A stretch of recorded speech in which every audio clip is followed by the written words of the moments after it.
ওই কোরআনের পাখি আল্লামা সাঈদী বন্দী হবার পরে সবচাইতে যিনি জনপ্রিয়তা অর্জন করেছে আমাদের প্রিয় ভাই ডাক্তার মিজানুর রহমান আল আজহারি। ওই আজহারি ভাই জনপ্রিয়তা অর্জন করার কারণে এই দেশের মধ্যে তার থাকার জায়গা হলো না। ডোনাল্ড ট্রাম্প ক্ষমতায় আসলো, নরেন্দ্র মোদীর সঙ্গে তার সম্পর্ক ভালো, এখন হয়তোবা শেখ হাসিনা বাংলাদেশে আসতে পারবে, এই দেশে ফিরে আসতে পারবে।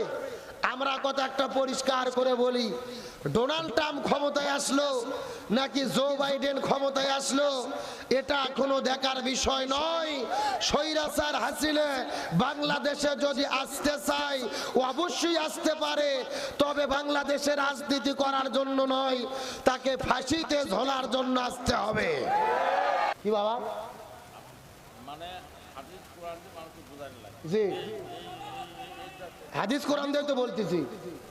না বাবা, এটা বসেন, আপনি বসেন। না না, আপনি তো স্বৈরাচারের লোক না। তো বাবা কাজে যাচ্ছে। আপনি কি স্বৈরাচার হাসিনার লোক? এই বাবুরে জি, কাজে কথা বলেন। আপনি একটু বসেন, আলোচনাটা লাইন উঠে দেন, বসেন। এই গত 16 বছরে বাংলাদেশে আমরা দেখেছি ওই স্বৈরাচারেরা কোরআনের হক কথা বলতে দেয় নাই। এ কথা কোন না কে? আজকে দেশ স্বাধীন হয়েছে, এখনো যদি কোরআনের সত্য কথা বলতে না পারি তে মাহফিল করে কি লাভ হবে? ভুল বুঝেন না আপনারা, ভুল বুঝেন না। আমাদের অনেক ব্যথা যন্ত্রণা অন্তরের ভেতরে আছে, ওরা কম জ্বালান জ্বালাই নাই। কোরআনের হক কথা চলবে, স্বৈরাচারের দালালি আর বাংলাদেশে চলবে না। এখন বাংলাদেশ চলবে কোরআন সুন্নাহর ভিত্তিতে। আর স্বৈরাচারের দোসরদের জায়গা এই বাংলার জমিনে হবে।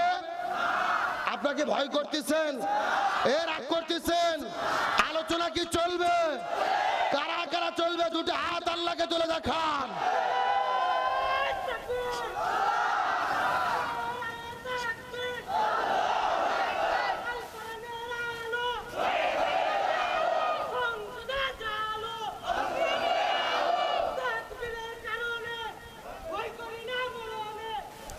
হাত নামান, আপনাকে মন খারাপ করতেছেন। আপনি আমার কাছে বসেন, টেনশন নেই, বসেন। জি, আপনি আলোচনা আগে বুঝেন, তারপরে কথা বলবেন। কথা কন না কে? আমি এতক্ষণ যা কথা বলেছি কোনো মিথ্যা কথা বলছি? কোরআন হাদিসের বাইরে বলছি? এখন খেলা হবে শুনে আপনার কলিজা লাগবে কেন? কথা কন না কে? ওই ডায়লগ দিয়ে ইমানদারদের অন্তরে কম জ্বালান জ্বালাই ওবায়দুল কাদের। এখন ওই কথা বললে যদি আপনাদের অন্তরে লাগে তাহলে বোঝা লাগবে আপনাদের অন্তরে লাগতেছে, মানে ওদের সঙ্গে সম্পর্ক আছে। কথা কন না কে? আলোচনা চলছে চলছে। আবু জেলটা কয়টা কাজ করবে? আরো জোরে কোন? কোরআনের মধ্যে আছে না নাই? সূরা আনফাল আয়াত কত? 30। জোরে বলেন আয়াত কত? 1 নম্বর জেলেবন্দি করবে, 2 নম্বর হত্যা করবে। তে শেখ হাসিনা আলেমদের জেলেবন্দি করেনি? কোন আমির হামজার কোন অপরাধ আছে? আল্লামা সাঈদীর অপরাধ আছে? তে এই কথা শুনতে আপনার লাগবে কেন? এই কথা যদি বলা না যায়, মাহফিল না করে মমতাজের গান দেওয়া ভালো।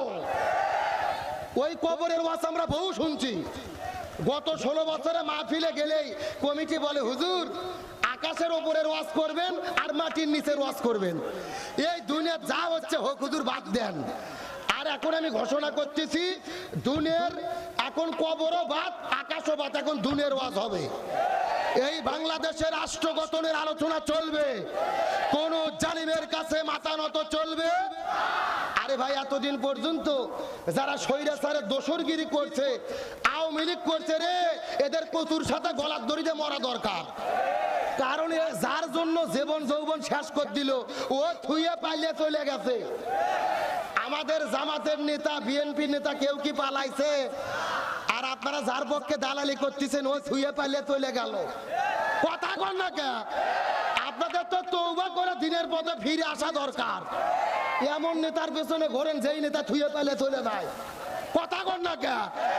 আর আমাদের নেতারা ফাঁসির দড়িতে ঝুলেছে, দেশ ছাড়া হয় নাই, জালিমের কাছে মাথা নত করে নাই। তাহলে বলেন আবু জেলটা কয়টা কাজ করবে? ও যে কথা বলতেছিলাম শোনেন, এই যে এরকম চাচা বলতেছে 8টার দিকে ভোট, আমি আর অজু নষ্ট করবো না।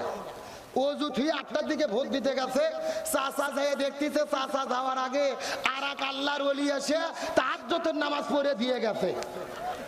কথা কি বোঝা যায়? চাচা গেছে ফজরের অজুতে ভোট দিতে, আর ওরা কাম সারছে তাহাজ্জুদের অজু দিয়ে। চাচা মন খারাপ করে চলে যাচ্ছে, কিছুক্ষণ পর ছেলে পেলে ডাকতে বলতে যাই চাচা শোনেন, বাড়ির যে চাষিকে নিষেধ করবেন, চাষিও যেন না আসে, তার কারণ চাষির ভোটও দেওয়া হয়ে গেছে। তখন চাচা বলতেছে কে বাবা, তোমার চাচি মরে গেছে 6 বছর আগে। জোরে বলেন কয় বছর আগে?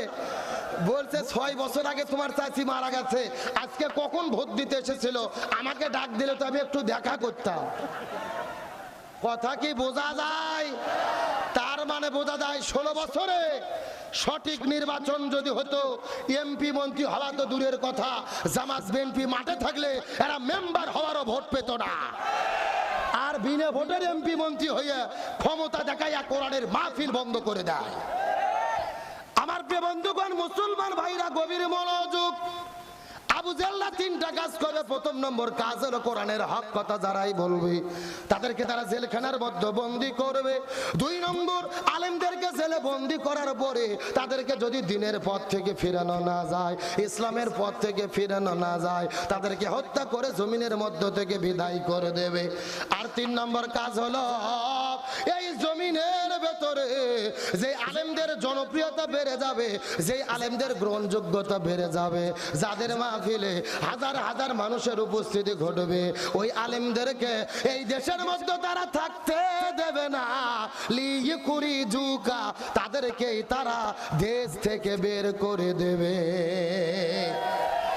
এই বাংলাদেশে গত 16 বছর আমরা লক্ষ্য করে দেখেছি, ওই কোরআনের পাখি আল্লামা সাঈদী বন্দী হওয়ার পরে সবচাইতে যিনি জনপ্রিয়তা অর্জন করেছে আমাদের প্রিয় ভাই ডাক্তার মিজানুর রহমান আল আজহারি। ওই আজহারি ভাই জনপ্রিয়তা অর্জন করার কারণে এই দেশের মধ্যে তার থাকার জায়গা হলো না, তাকেও বাংলাদেশ থেকে মালয়েশিয়া যাইতে বাধ্য করা হলো। এই জন্য আবু জেল্লা 3টা কাজ করবে। 1 নম্বর জেলে বন্দী করবে, 2 নম্বর হত্যা করবে, 3 নম্বর দেশ থেকে বের করে দেবে। এই 3টা কাজ আবু জেল্লা করবে। এখন আমি আপনাদেরকে জিজ্ঞাসা করি, বলেন তো গত 16 বছরের ভেতরে এই 3টা কাজ স্বৈরাচাররা করছে নাকি করে নাই? এ জোরে কোন করছে নাকি করে নাই? তার মানে বোঝা গেল 1400 বছর আগের আবু জেহেল আর বাংলাদেশের গত 16 বছরের স্বৈরাচার আবু জেহেল, এদের মধ্যে কোনো পার্থক্য? আলোচনা কি চলবে? কারা কারা চলবে না হাত তোলেন। এই হলো হুজুগে বাঙালি, যাই বলে আই রে তার সাথে যাই রে, বোঝা শোনা নাই রে, এরকম হলে হবে না। সত্য সত্য শেষ পর্যন্ত থেকে আখিরে মোনাজাত করে কারা কারা যেতে চান টান টান করে 2টো হাত আল্লাহকে তুলে দেখান। লিল্লাহি তাকবীর। এ সাউন্ড হয়নি, হাত বুদ্ধি করেন তো দেখি, হাতগুলো একটু মুষ্টি করেন যে হ্যাঁ, সব একটু গলা কাকার দেন থেকে হ্যাঁ। লিল্লাহি তাকবীর। আল কোরআনের আলো, আল হাদিসের আলো, দুনিয়ার মুসলিম ইসলামের শত্রুরা, কোরআন আছে যেখানে, হাদিস আছে যেখানে, লিল্লাহি তাকবীর। আলহামদুলিল্লাহ বলেন। আপনারা কিন্তু হাত তুলে ওয়াদা করলেন শেষ পর্যন্ত থাকবেন, এখন না থাকে কে রে বাবা, আমাকে ওয়াজ শিখে লাগবে। 8 বছর হলে ওয়াজ করি, ওয়াজ লাইনও দুটোতে দেন না, না 30 মিনিটে আপনারা সহ্য করতে পারতেছেন, ব্যাপার কি? না না এত কান ভরা দিলে ওয়াজ হয় নাকি? আমি অনুরোধ করে বলতে চাই বসেন, আমি শেষ পর্যন্ত কি করি আগে দেখেন। আপনাকে আমরা অসম্মান করছি, আপনি দামি কথা বলে জানতে চাচ্ছি। দামি কথাই তো বলতেছি, দামি কথাই তো বলতেছি। আপনার সমস্যা কি? আমি কি ওয়াজ করি জানেন না? এই আমার ওয়াজ ইউটিউবে শোনেননি? আপনাদের এত সমস্যা, তাহলে গাই মার্কা বক্তার দাওয়াত দিতেন। এ কথা কন না কে? আপনার হাটর থেকে আরিয়া গরু কিনে নিয়ে এসে গাইয়ের মতো স্বভাব পাবেন। আমি যেইভাবে কথা বলি ওইভাবেই কথা চলবে। আপনার সহ্য করতে না পারলে আমাকে কেন দাওয়াত দিলেন? আমি অনুরোধ করে বলতেছি বসেন, আমি অনুরোধ করে বলতেছি বসেন। আপনি একজন উনি কি আলেম মানুষ নাকি? আমি যেই কথাগুলো বলছি কোরআন আয়াত ছাড়া বলছি? সরি, আপনি কথা বলেন, কথা বলেন।